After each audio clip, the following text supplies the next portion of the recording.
বা তুমি যদি 10 বার কৃষ্ণ বলে একটু শোনাতে খুব ভালো হতো। কেন বলবো না বাবা? হা কৃষ্ণ,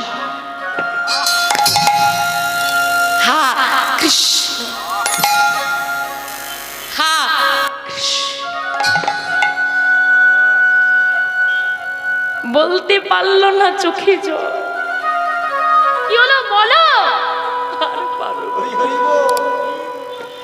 আমার এটুকুই বলার ছিল, আমি নিতাই গৌর হরি হরি হরি হরি হরি। যে জনে কৃষ্ণ নাম শুনে শুনে হৃদয়ে কৃষ্ণ নামের চাষ করে, নিজের যত্ন করে লাগানো গাছগুলো কাটতে বড় ব্যথা লাগে, ব্যথা লাগে। যতক্ষণ না তোমার